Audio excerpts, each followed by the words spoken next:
What you want, when you want it, where you want it. This is The Mesh. This podcast is sponsored by Jackson Creative, a custom communication agency located in downtown Hickory, specializing in online content creation. To learn more, visit thejacksoncreative.com. Jackson Creative, we tell your story. Hello, everyone, and welcome to the Forecast. We are your connection to the who's who in the game of golf.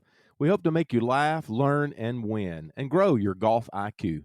I'm your host, Alan Burton, Director of Instruction for the Alan Burton Golf Academy at Lake Hickory Country Club in Hickory, North Carolina.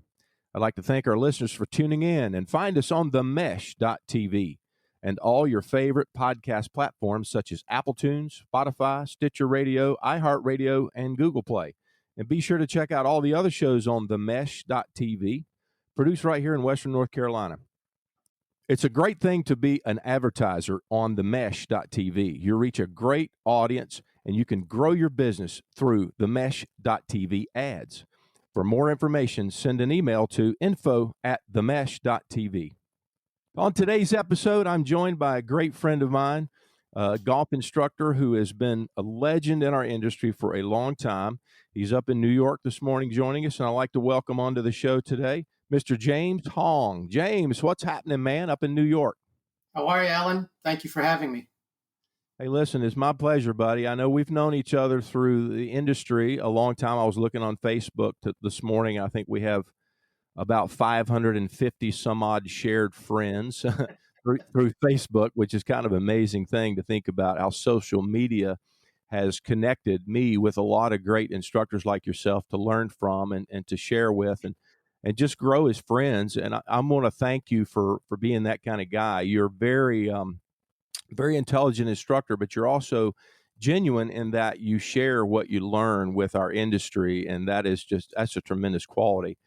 We're going to talk a lot today about some of the things that you do and how you help your players, both young and old, improve. And let's get down to business. I like to talk about what's going on in our world right now a little bit with golf and how you're taking advantage of a new situation. Let's talk about technology and what you might be doing right now to reach out to your students, since I think you, like me, are not on a driving range every day, seeing them one-on-one. What kind of technologies are you tapping into, and how are you doing your job? Yeah, definitely. In my situation, my golf course has been closed since March 13th. So I'm going on about 5 weeks now. This is my 5th week being at home. So what I've been doing is just doing a lot of Zoom meetings with my students. We've been doing online lessons, and that's been pretty much what I've been doing. I've also been sending them videos. We're all going through kind of a difficult situation here. So in particular, we have a big junior program. A lot of what I do is with juniors. So one of the things that's going on is, like I mentioned, the options that we have, or I've been giving them, are online lessons, and they're either 20 minutes or 40 minutes. Depends on what they want. And the second thing is practices, group practices, and I do that through Zoom, as I mentioned. And those, basically, I open it up to any of my students. I don't charge for that. It's because I've already heard from a few parents about how their financial situation is very difficult right now. And so I don't want the kids in particular to feel like they're victimized or left out of anything. So they get a Zoom invite. I say, just come on in, just join us. It's good for them, I think, for their well-being, that they see the other kids and they get to talk and join in and kind of forget about what's going on for about 45 minutes. And also doing some video analysis. Some people are sending me their swings, and I take a look at it and I give them an analysis back. I send it back. And so that's basically how I've been keeping in touch with students. Yeah, well, that's fantastic. What platform do you use for your online videos? Are you using V1, or what are you doing? Yeah, I've been using 2 platforms. I've been using V1, and I'm also using Swing Catalyst now, getting used to the software there. So I'm hopefully, if things work out right now, I'm probably going to be moving forward as a brand ambassador for Swing Catalyst. Okay. All of this kind of hit right in the middle of everything going on with me and Swing Catalyst. So I've got their software, but I don't have their balance plate. So it's kind of So I'm just playing around with their software and getting used to it. And I like what I've been doing, what I've been able to do with it. So, but like I said, I've been using both of them. Yeah, well, that's fantastic. Well, you're kind of known in the industry as a junior golf instructor leader. Certainly an innovator in a lot of ways. But you also teach adults as well. Are you staying in touch with some of your adult clients the same ways? Are you trying to create some new space for them? Yes, I am. And it's an interesting situation in that a lot of them are parents or they have businesses of their own. So a lot of their time is taken up trying to take care of their families as well as their businesses. So what I try to do with them is not wait for them to get in touch with me. I get in touch with them. And the way I do that is I send them videos. I swing tips. Like we've all been doing it. We've all been posting stuff on Instagram, for instance. Hey, here's a tip for this and that. So what I've been doing is putting together videos for them and sending it off to them and just telling them, listen, if you have the time to do this during your busy day, this is stuff that you can do. And a lot of the stuff that I'm giving them actually doesn't even require them having a golf club in their hand. Sure. So that's important. And if they send me something, if they get in touch with me, that's great. If they don't, hopefully they're just taking these things and that's good enough for them for now until we kind of get back to some sort of normalcy. It's nice because like I'll get a message from somebody that I haven't heard from. I just got one the day before yesterday from one of my students, and all of a sudden out of nowhere it was just like, hey, thanks for the videos. I really appreciate them. Sorry, I haven't gotten in touch with you. And just going from there.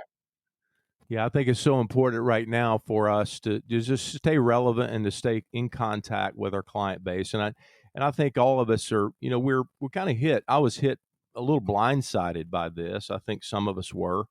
And I really am an old school golf instructor that like to be face-to-face, one-on-one with my clients. And I really hadn't created for myself a great platform of digital communication with my client base. So this is a learning curve for me. And so for me to get into this technology a little deeper and go down the rabbit hole and find new ways to communicate and adjust, it's been enlightening and certainly a little bit of an adjustment for me as well. So I think we're all, I think that's kind of where I've been with it. So it's been good. And I think the learning curve is steep, but I think it's going to help our industry. And I know a lot of people are probably in a similar situation to me. So hopefully it can help us all grow. Let's talk a little bit about your facilities. I know normally you're there in New York. You're at Harbor View Golf Club. Is that correct? It's Harbor Links Golf Club. Harbor Links. Yeah. And tell us about that facility and how long you've been there and some things about it that make it special. Sure. Well, Harbor Links, it's located in Port Washington, New York. It's out on Long Island. It's in Roslyn, New York, and it's exactly in between. If Manhattan were over here, and everyone knows Bethpage Black is over here, it's literally where my face is. It's right in between. So it's a public golf course. It's a municipality, town of North Hempstead. It's a 18-hole championship course, maxes out at 6,927 yards. We also have a 9-hole executive course that's really challenging, very good course. So, and we have a driving range, 350-yard driving range. It's got about 40 stalls. So, as I mentioned, open to the public. So everyone's welcome to come on by when we're back to normal. Yeah, that's fantastic. And how long have you been there, James? This is going on, I think it's 16 years I've been there. I know my older son was 1 year old when I moved to there. So yeah, it's been a while, and time has flown by. Well, it kind of has a way of doing that, doesn't it?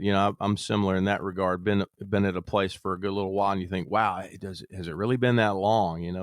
It's nice to have a home. So you have two boys. Is that right? Two teenage boys. Yep. Two teenage boys. You got both of them playing golf. Your influence is pretty strong in the house there. Got them playing, and tell me a little bit about that. Yeah, they both know how to play. They're casual golfers. I didn't push it on them. I just let them go, and even I can still remember the times with both of them where I would say, "Hey, you're going to be with this group. You're going to be in that camp, and your teacher's going to be this person." it could be like Forrest or Sonny or one of the other instructors here. And basically what I told them is that, listen, when you're ready for daddy to tell you, or not to tell you, but to teach you or to help you out, you just come and ask me. I'll help you out. And if you're ready for dad to kind of like teach you a little bit, just let me know. Because I know at that time, at that young age, they can't differentiate between teacher and dad. Right. So being able to take instruction from me, sometimes it's tantamount to they feel like they're getting scolded or something like that. And so I just waited for them to tell me when they were ready. And like I said, I didn't push it on them. And once in a while, we'll go out and hit balls or play golf together. But I didn't expect him to be like the next PGA superstar or something like that. Or think about it as in terms of, hey, you can get a college scholarship this way or something like that. Yeah. Yeah, that's such an important concept. I think parents oftentimes struggle with their relationship with their kids when they really set very high expectations for their kids in a sport, whether it's golf or soccer or football, anything, or even academically. Sometimes I think the expectations get set a little high and it's difficult. Let's talk about that relationship between the young athlete and the parent and how important that is. And some of the influences that you have in your junior golf program with your parents, I think is fantastic. We've all learned a lot about that process. I know I have a son who's 22 now and tried to help along his journey as a young athlete golfer. But yeah, talk to us a little bit about how the coach, you, the expert, can handle that parent-child athlete relationship and make that an important, good environment for them to grow. Talk about that a little bit. Yeah, I mean, one of the things that I really try to do from the start is that let the parents know that I'm a parent as well, and that my kids are basically either the same age as their kids or pretty much within a few years of their kids. So we're all kind of going through the same things as far as raising our children are concerned. And so that sort of empathy, not just sympathy, but empathy really goes a long way. And I think what happens is the parents right away see that I'm caring for their kids as if I'm a third parent. And so what happens, and I'll talk to them, like sometimes what'll happen is we'll be in the middle of a lesson or something like that, or we're just kind of just standing around and talking. And I'll actually ask them, hey, have you noticed your kids are like this? Because my son does this, or my kids are going through this. Did you notice that with your kids too? Right. So I'm kind of sometimes inherently flipping it around and asking them for parental advice. Sure. So you're just kind of developing a bond with each other. And so what happens is they now feel a sense of trust with you in that they can come up to you and ask you questions without worrying about being sold something. Right. So that if I tell them you're really going to need to do this, they're not seeing it as like, oh, he's just trying to sell me the latest product that he's doing or something like that. They see it as I see it as they need that for their development. And when I say development, I'm not looking at it as like with my own kids, same thing. I'm not trying to develop your child into a PGA or LPGA tour player. This is part of their development. This is a game that they could be playing till the day they die. They could be playing with their grandkids, your great grandkids. I mean, your grandkids, or their kids, etc. And so it's a lifelong activity, sport. And if it turns out they're really good at it and they want to be competitive, great. We'll move up to that when the time comes. But it is sort of like a personality developing process. I mean, we're making them better people, not just better golfers. Right. And that's so important. And certainly what I try to do in my program as well is you're developing the whole individual, and certainly that opportunity that we're given to work with these kids and to work with these parents and to have these relationships is you and I are similar. We take it serious. We want to be good at what we do. We want to understand more than just developing them as a golfer, and creating an environment that's safe and that enriches their lives and gives them an opportunity to make good, educated decisions along their path. That's an important thing. Right. Sometimes parents see a kid playing really, really high level golf at a young age, and it might not be their own kid. And so immediately they start setting those high expectations for performance, on the golf course for their own child. And every kid's so different, and it's not something you need to use as a barometer to see how well your kid's doing based on, what you see another child do. But it's a very thing, they see you coaching these other kids, and they don't realize that maybe this child that's extremely skilled has been in your tutelage for 7, 8, 9, 10 years. Right. And their Exactly. kid just came to the program 6 months ago, and they're not seeing the same results out of their kid. They kind of makes it a dynamic that's interesting sometimes. But Yeah, that's definitely the case. Is we start inherently comparing our kids to what we see other kids doing, and we start wondering why my kid can't chip like so and so. And it's again, like you said, it could be that person's been under my tutelage or my observation for a year ahead of their kid. sure.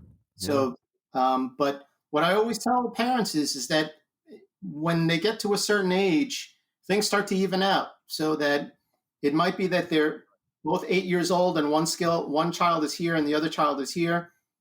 But by the time we all get to about 11 years old, everything's going to be like right about there. Right. That's Right. right. It just took them a little longer to catch up and everything, because that gap in ability level is not going to stay the same. Right. It's That's right. it's not going to be moving this as they get older. It's always going to be like that.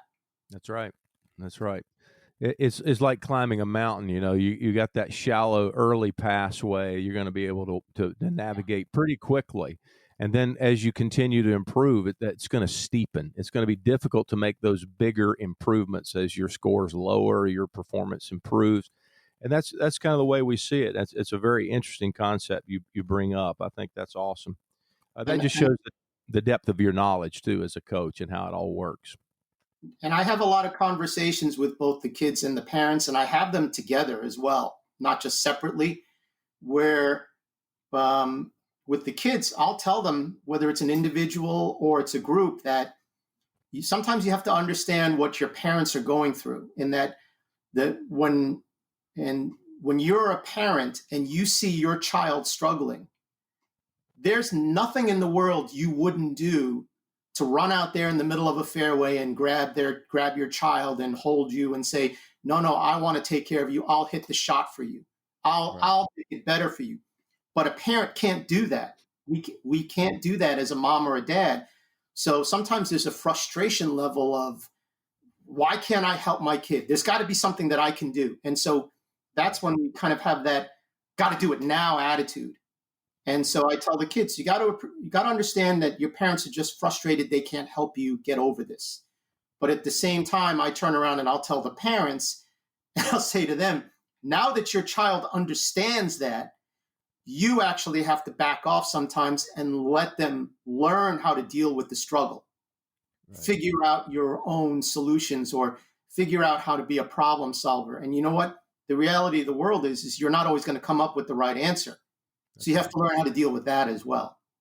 That's right. I think I've heard you say it before. They have to learn to fail graciously and learn from their mistakes. I always use the combination of L's. I say my kids think this L a lot of times stands for loser, and I say no, it needs to stand for learner. Right. And if you're careful in what you're listening to, you can take these two L's and make a W and become a winner. But it takes a lot of listening and learning before you're going to be that winner. So I think that's an important concept. Let them fail and let them learn from those mistakes. That's part of the process, isn't it? Yeah, and I tell them all the time, especially new students, when they see me for the first time, I tell them, like, look, I'm not your school teacher. I don't have a red pen in my hand, and this is not your report card, or this is not your essay, and I'm not writing a bunch of red lines and X's all over it. Mm-hmm. It's we want to make mistakes because that's how we're going to be better in the long run. That's how we learn faster. So make your mistakes, and like you were saying, I say, fail graciously, fail gloriously. Mm-hmm. And revel in and I was just telling someone the other day about this, that a lot of times what I'll do is when one of the juniors is is having a particularly difficult time hitting shots, I'll actually make fun of them about it. I'll be sarcastic about it. It's like, oh yeah, that was a good one. Nice job, bro. Yeah, you're going to be on the tour in 2 years. Way to go. But they understand that. They see that what I'm trying to do is the opposite, is actually not take it so seriously, that, Right. hey, Yeah. have a good laugh about it. And Right. hopefully the ones that are serious and competitive, when they go out and they're playing and they do hit that bad shot, that they can actually think about it as not so much, man, I really sucked, man, I blew it, and look at it in the sense of, yeah, James would have really liked that one. He would have had a laugh with that one.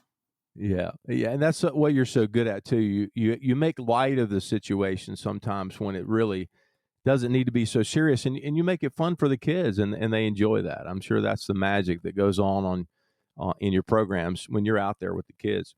So let's talk a little bit about your own career and how it's developed over the years. And I understand from listening to a few other podcasts you've been on and talking to you at trade shows and things, that you had a career as an expert fencing. I don't know what you call it, a fencer, someone who fences. What do you call that? I'm not very familiar with that sport, so you're going to have to educate me and the listeners as to what that's all about. Yeah, in fencing, there are three basic weapons. There's the foil, there's the saber, and there's the epee. And if you kind of like do an analogy with golf, it's kind of like, think of it as like a person who's really good with their driver off the tee, a person who's good with their short game, a person who's good with their iron play, right? So you got three different parts. So with me, I started off as a foil fencer, and I later on I moved to saber. And the minute I started doing that, it was just one of those things where I was like, I wish I'd been doing it my whole life. Yeah. I really enjoyed it. So that's where I was competitively. I did it in high school and in college, and after college as well, just competed in a lot of tournaments. So, and how that evolved also is that I ended up being the head coach at two colleges. So I coached the fencing teams, the men's and women's fencing teams at Hunter College as well as Trinity College. And so that was a great experience. And one of the things that happened in those terms is that the way fencing is coached is very similar to the way golf is coached. It's an individual sport. There's a lot of technique involved, how to use the tools to create the situations that you want to be successful in. So, and it's funny, like if you watch the fencing lesson, even if you didn't know anything about it, you'd sit there and you'd look and you go, but like, that's just like a golf lesson. That's like a guy giving a golf lesson there. Yeah. So exactly right. And so my fencing coach, a lot of his style is actually kind of creeps into the way I coach golf as well. I mean, just like we were talking about, he's very sarcastic, and some of the things that he says it says I say the same things in golf terminology. So they carried over. So that experience was very helpful for me when this became my full-time profession. Yeah, that's fascinating. I think that's an interesting transition. We all have these influences that we've enjoyed, and it creates our own personality. Over time, we just absorb all the things that we take in, and there's probably a little Manzella in all of us. There's a little Mayo in all of us. That's the way it is, right? Absolutely. Wherever we expose ourselves, there's always some James Hong in all of us, and maybe that's why I like donuts so dadgum much. I don't know. Yeah, we got the donuts. Like I've had one donut in the last year. Yeah, I know. That's kind of a funny thought. Everybody has these perceptions, and I'm the same way. I had a donut last week, and it's the first donut I've had in quite a while. I can't remember. But as we move forward in our industry, what in your opinion is going to be different? What's going to change as things open back up, and how are we going to conduct ourselves differently, in your opinion, moving forward? How do you see it? I think those of us that are kind of taking advantage of this time and building an online platform that we can teach from are going to see that it's something that we can add to our programs in the future. Because what's going to happen is we're all financially, economically hit hard by this situation that we're in now. So people are either not going to be spending as much time or spending as much money on their golf, or what's going to be happening is they're going to be spending more time trying to recoup their losses. So they won't have as much free time to devote to their game or to just playing in general. So by providing them another avenue, that's going to be helpful for all of us. They're not going to be completely cut off from the game. They're going to be doing stuff either at work or at home that they can be continuing to work on their game. And we have just another tool at our disposal to improve the way we teach and to increase our database of students. It's inevitable. It's part of the evolution of the game. And I think, and we don't have to be phenomenal at this. We don't have to be Dana Dahlquist, people who have or like George Gankus, who have an amazing online presence. Sure. We're just trying to create something that's gonna be a new part of our business plan moving forward. And right.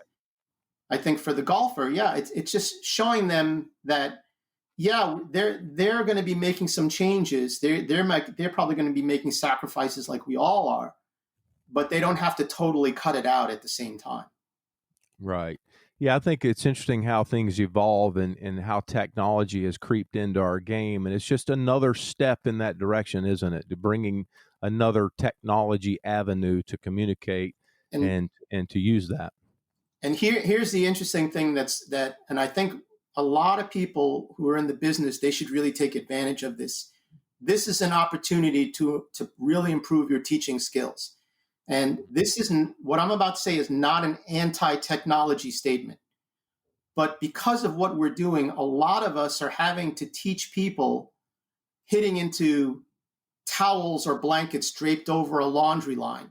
So we don't have our launch monitors at our disposal. We don't have all of that technology, our 3D force plate there. Yep. And we're having to direct people over a communication line. So we're learning how to teach. We're really learning how to use our eye better. And so, I got lucky in that some of my students, they do have a home simulator and stuff like that. And so I'll use TeamViewer to log on to their computer or whatever it is they're using, so I can see real time whatever their simulator or launch monitor is saying. But that's maybe 1 in 10, right? So I think what's happening is just kind of, and I get frustrated. I remember the other day I was giving a lesson online and I was trying to tell the student what to do, and I could tell they weren't getting what I was saying, and I showed my frustrations. And even that in itself was a lesson, because me going made the student feel like, they're doing something wrong. And I had to tell them, it's not you. Right. I'm frustrated at myself for not doing a better job at communicating to you. That's beautiful. That is absolute teaching right there. And it's learning. I mean, it's a combination process between you and a student. And I had that same experience the other day trying to give an online lesson to a student through FaceTime. And it's going to make us better communicators, period. We're going to have to use our language better. You can't, it's a skill. Jason Sutton taught me the skill of getting in there with your student, physically putting your hands on them, moving them around, and you don't have that opportunity now. You can't put your hands on their shoulders and rotate their body and position their arms and create the structure in their arms that you want to do. You can't do that anymore right now. I was thinking exactly the same thing the other day. I was thinking of Jason as well, and him. You and I were like on exactly the same thing. Yep. So I've always used a lot more verbiage, even in a personal lesson. And Jason, is one of my mentors and certainly one of the industry's leaders as well. Jason's always been one to say, no, you've got to get in there and touch them. You got to move them. We want you to get them to feel certain things. And I so agree with that when that's the opportunity we have. But now we don't. We don't have, as you mentioned, we don't have the launch monitor data from every student. We don't have their force plate numbers and patterns. We can't see those measurements. We got to use the English language. We got to do something different. We got to create a visual, send a video, or use our language and better understand how to communicate. So I think And it's going to be great for all of us. And I think for a lot of us, I mean, we can't help it. We're human. We're kind of going through a period now where, we feel a little depressed. We feel down about the situation, and just kind of this sense of, oh my goodness, what's going to happen now? What am I going to do? And I think things like this will help invigorate us, kind of take our mind off of what's going on. And if we use this as a positive energy source and go, you know what, this is going to make me better. And when I become better, so will my business. So will everything. And when we get back to seeing people face to face, not only will I be a better teacher, but they'll be happy that, wow, he's a better teacher. He's helping me. And it's just like a domino effect. And going to what you were talking about with Jason, it's interesting in that you start to see the people that you really rely on as mentors and sources of information, and how you're really drawing more from different people. And like we mentioned Jason, with him talking about, you got to get your hands on them and you got to get them to move and feel what you want them to feel. And it also brings to mind someone like John Dunnigan, who's the complete opposite, and says, no, I want them to discover themselves what they should be doing. And so my job is to get them to move that way without having to force them in the situation. So all of a sudden you've got two phenomenal instructors on two opposite ends of the spectrum. And you're trying to find out, okay, you're like a cook now. It's like a little bit of this, a little bit of that. I want a little bit more of this. I want a little bit more, a little less. Right. Yeah. And that becomes you eventually.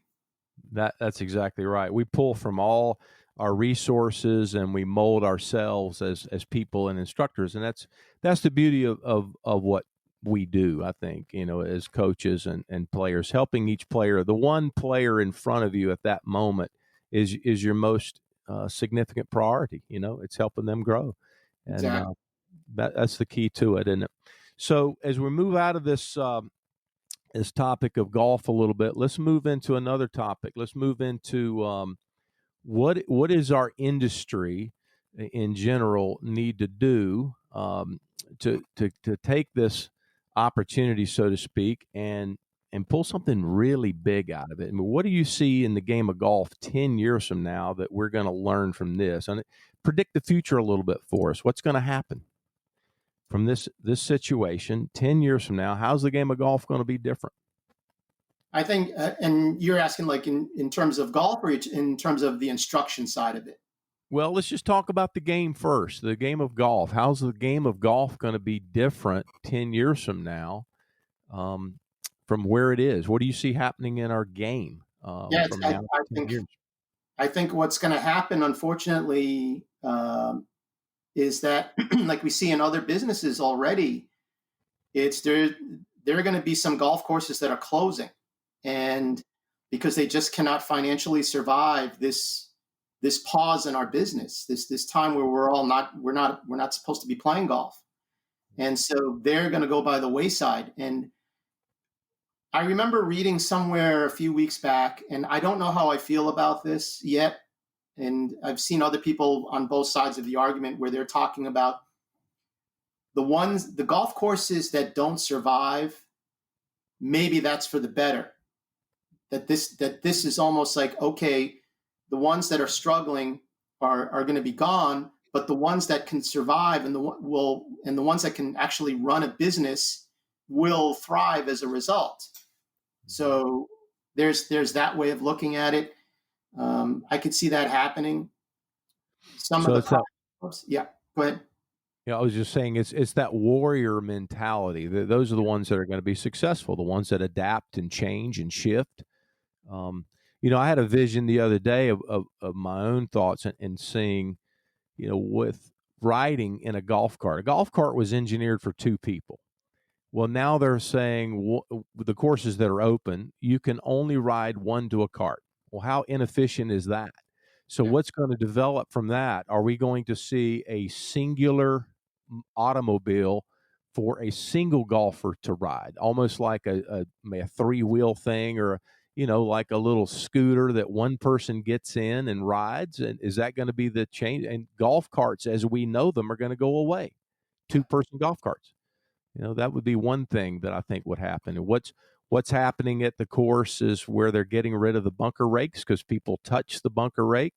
And the bunker rake is now a thing of the past. It's almost like the evolution of the golf spike. We used to have a metal spike in our game. We don't have metal spikes in the public play arena anymore. So what happens is things evolve, things change. We no longer see a metal spike. We'll no longer see a bunker rake. We'll no longer see a golf cart that two people ride in. I mean, these are all things that evolve. It's interesting in that I could see where I forgot what they call it. They're bicycles, but they're like 3-wheel bicycles. Mm-hmm. Yeah. Pedal. And I could see that being the new golf cart of the future, where you're getting your exercise because you'll be pedaling, but at the same, and you're still riding, and things will move along a little faster, but a little bit more maneuverability. But yeah, you would put your clubs on the back of that, and in terms of the rake, maybe each one of those has a portable rake attached to it. So now those things you could drive right up to the side of the bunker, go and play your shot, rake the bunker, hop right into your bicycle cart, and just go move on to the next shot. Yeah, I think you and I just came up with our $15 million our company there. the Hongmobile, the Hongermobile. The great thing about that is that I know the golf cart companies are not going to be happy unless they adapt and do this themselves. Is that maybe if your golf course doesn't need those kind of golf carts anymore, you're not getting, let's say, a fleet of 80 gas carts or electric carts. You're not getting the batteries. What you're doing is maybe you're getting 30 of those, but you're getting 50 of those bike carts instead. Right. Yeah, I used to work at a golf course that was an old Donald Ross design. It was extremely walkable as a golf course. His courses were kind of that way, engineered where the distance between a green and the next tee is very short. And they had a lot of the Kangaroo battery-powered pull carts. They're remote control operated carts. And so I was fascinated by that. Our cart rentals were, probably 40% of our rounds, which is very low. And it was because so many people walked the golf course. We had mechanical pull carts where you towed it old school, and then some that were battery operated remote control carts. And we had a fleet of carts, but it was a small fleet because we just didn't need them at this golf course. And so, it's going to depend. The facilities are going to dictate what is required, but it's going to be a huge shift in how golf is played. Even at the hole. I mean, now they're bringing the cup liner up and they're making the hole very shallow so the ball doesn't go very deep down into the hole. Some courses were putting the cup completely out of the perimeter of the hole, and so when your ball touches the edge of the cup, you're considered holed. I just think a lot of things will change. The not touching the flag, some developments will take place there, I'm sure. So the game's evolving, and it's interesting how this will force a lot of us to grow, and that's what we have to look at it as a positive growth. And I think also we're looking at it in terms of today's standards as well. If today was the first day of playing, even though we're projecting 10 years from now. 10 years from now, what might be happening is we may have developed a high level of immunity, just being exposed to the virus. And so we might actually be able to touch things again, but we're more concerned about things. What might happen is the golf cart might have some sort of dispenser for hand sanitizer. So yeah, you're raking the bunker, you're still touching the rakes, but then Absolutely. As you get it, you just get a little bit. And plus, look at us now a month later. A month ago, what a hassle. This is so yeah. Well, a month later, we're kind of like, Right. It's part of our daily routine. And I think going to like the teacher side of us, that's how we would teach our students. We would tell them, it's like, yeah, you know what? Gripping the club that way is going to feel really difficult right now. But if you do this a little bit every day, 2-3 weeks from now, this is going to be easy to do. And it's the same thing with washing our hands or hand sanitizers or whatever it is we're doing now. Yeah, that's a beautiful concept, isn't it? I mean, you just hit it right on the head right there. I remember having a hand sanitizer in the door pocket in my car. I had a container of hand sanitizer there.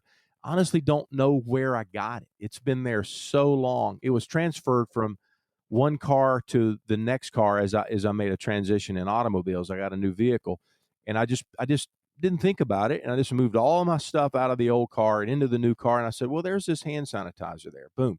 It's in the door of my car. Well, when this all came down, I'm thinking, wow, you can't get hand sanitizer in the stores. They don't have it. And I said, I have a container of hand sanitizer in my car. And it's like, I never used it before now. So you're right. It's absolutely a new habit we're all into now. And it'll be one of those things that just becomes part of what we do. And you're right. There'll be a container on the golf cart, a hand sanitizer container, dispenser, so we can access it there. It's just another thing that will change. That's fantastic. And I think we have to just try to see if we can evolve. I mean, I know for me, for instance, I got really lucky in that back in January and February, not many of us knew what was going on. We just heard about something, some disease or some virus that was going around, and like, oh, you just got to be careful. Just be careful. But this was already happening in China and in Korea. And I remember my wife telling me on a daily basis, she would be talking to friends or relatives, and same thing, she would be talking to people in our church. You know, we go to a Korean church, and they would be talking to relatives, and they'd be telling each other about, oh, this is what's going on. Right. So I got lucky in that I was hearing about what was going on ahead of time. And so, and of course, you know, my wife would tell me about it, and I'd be like, whatever. But then when she's not looking, like, Right. You don't want to admit the wife is right. Yeah. So she was already doing the stuff with the hand sanitizer. She would say, be careful, wash your hands and whatnot. And as she started talking to me more about it, I started thinking about things like, yeah, what if potentially we have to close, or I can't see as many people, because that was already happening overseas. And so I had already started contacting my students, and now we're going into like late February, early March, and I would email them and say, hey, here's some links to buying nets and whatnot. And, you know, just because my point was also, even if there's nothing really to this, it's being able to set something up at home where you could practice and getting things done in that manner. Here's where you can get a net. Here's where you can get a mat. Here's a nice putting rollout mat that you could use at home in case you can't be here at the golf course. Exactly. And golfers will equip themselves better to develop their games at home, you know, and we'll see that evolve as well. And, you know, with your relationship with the U-putt mat and things like that, you'll have access to things like that to do the work at home. And I think some golfers are industrious in that way, but this is going to force the issue a little bit more. And you're right. I had an old hitting net that I used to own from my retail golf days, and the large poles I had taken down because I really didn't use it much in my backyard. As my son went off to college, he wasn't here, so we took it down. And then, as a matter of fact, just the other day, I thought, you know, I still got that net. I need to get that out and set it back up. So it's back up in the backyard as of today. I think that's going to be the project. We got the poles out. We got we don't have the net anymore, but we'll erect that thing back up and be able to practice here in the backyard, and I'll use it for lessons here and that kind of thing. So, yeah, I think everybody will evolve that way. So, yeah, as you see the world change and you go into a grocery store now, I see maybe not as long as a year from now, we'll go into a grocery store and there will be hand sanitizer for the customer. There will be masks for the customer if they want them. And it's an option, and it'll be provided by the business. You go in and you say, hey, here's your mask, here's your gloves, here's your hand sanitizer, whatever you need to safely shop and do your business. And then when you walk out the exit door, there's a trash can there to dispose everything. And they'll be very inexpensive. And as you mentioned, you know, I was the same. I got the information about this virus through a friend in California. He has a company that makes a small product that I use in my music stuff. It's a little, it's a cable wrap thing. It's made out of rubber, and he gets them made in China. And he was telling me in a phone conversation in mid-January, he said, Alan, let me tell you what's going on in China. He said, they've got this virus. People are dying. He said, you're going to want to go out right now and get some N95 masks. He said, get them on eBay, get them on wherever you can get them, because they're going to get hard to find. He told me this in mid-January. Well, what did I do? I didn't do anything. I looked them up online and saw, well, they're there. They're $10 a dozen or whatever they are. And, I should have heeded his warning and ordered a few because, but I didn't. And the information was there and not everybody responded, Yeah, I remember being at the PGA show and talking to Andrew Park, the instructor who works, he's a top 100 teacher, and he works over at Orange County National. And we were having this discussion. He had just gotten back from a trip to China where he was working with some students for a couple of weeks. And he was telling me about how he didn't feel anything. He wasn't sick or anything, and he was lucky. But he noticed that a lot of people around were sick. They were either canceling lessons or not showing up because they were ill, or they were coming in masked or something like that, telling them that they don't feel so well and whatnot. So yeah, he was telling me way back then. Yeah. Well, I think we've all learned from this situation. Let's hope that our world has learned, and as we move forward and take what we've learned, the mistakes that we've made. It's just like our golf game. We're going to assess things. We're going to alter things. We're going to adjust, and we're going to make another attempt, and we're going to move forward, and we're going to be awesome and amazing as we move out of this. So, James, I tell you, we can't let you go without talking a little bit more about your own golf instruction preferences. I know as an instructor, we all develop our preferences. So I'm going to hit you with a question. What are the top 3 preferences you have as a golf coach that you'd like to see out of your golfers? Now, this could be personality traits, this could be techniques that you like to see them perfect, but what are the top 3 things that you think will give golfers the best foundation of success as golfers? What are those top 3 things?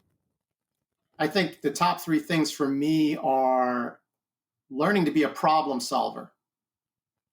And so part of that is you have to be aware of feedback. And I think a good example of that is when you see your student hitting a ball.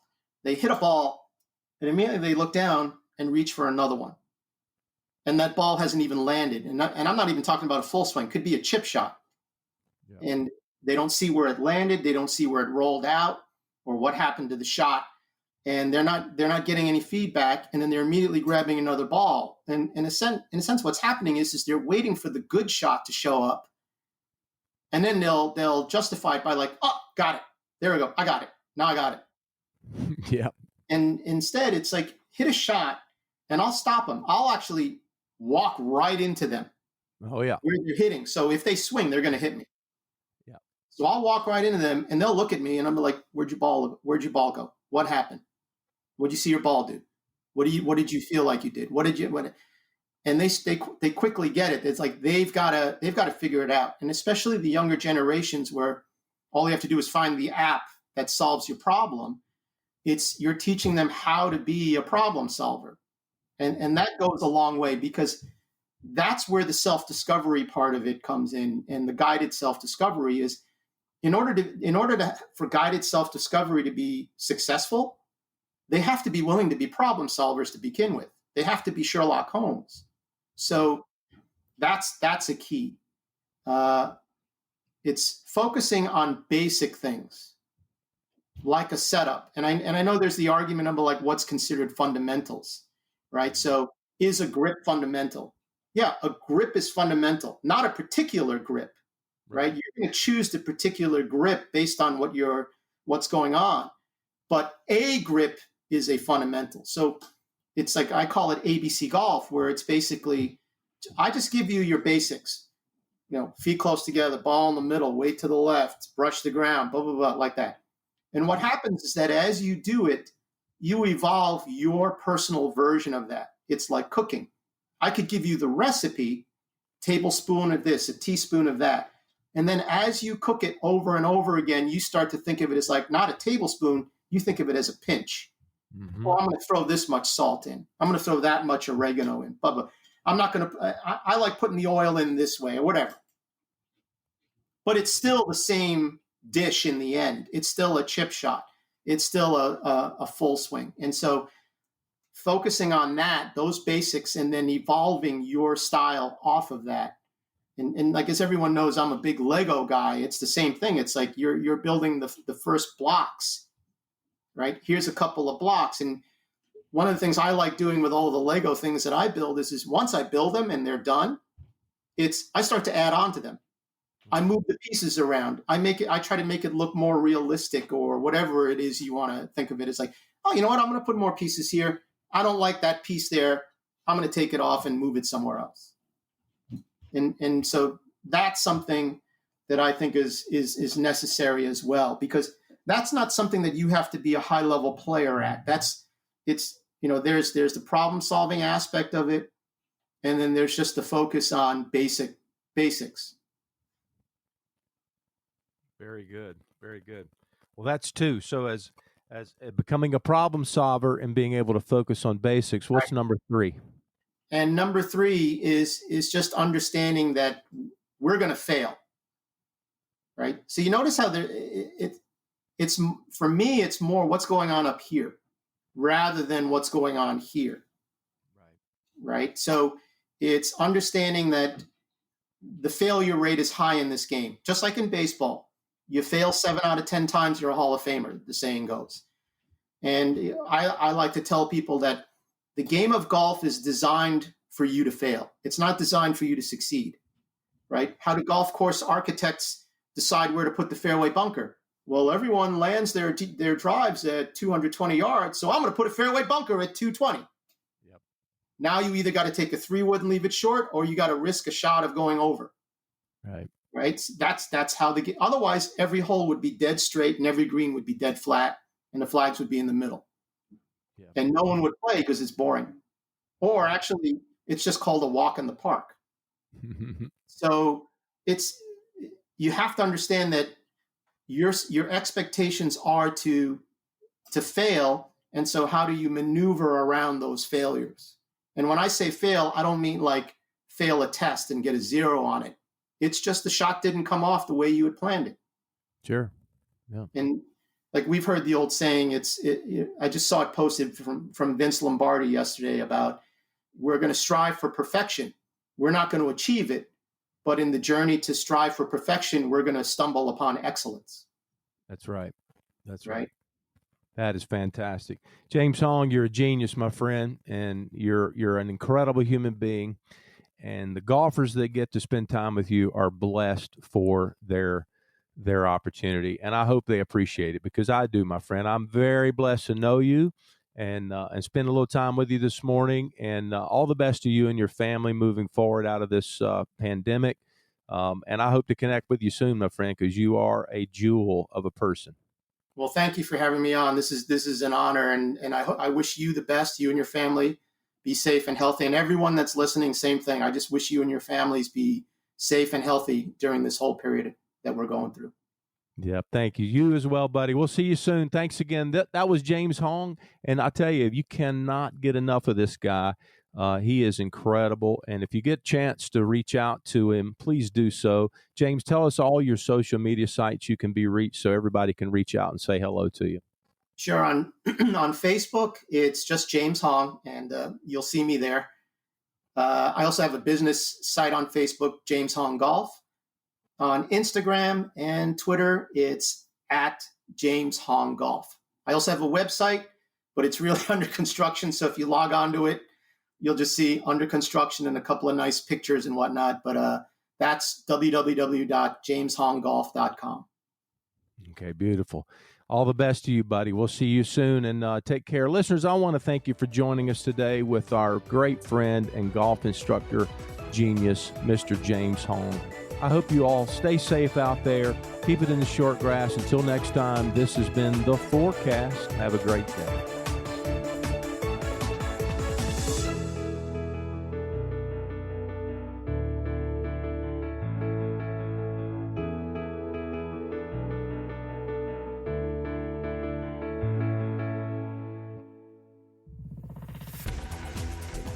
You've been listening to The Mesh, an online media network of shows and programs ranging from business to arts, sports to entertainment, music to community.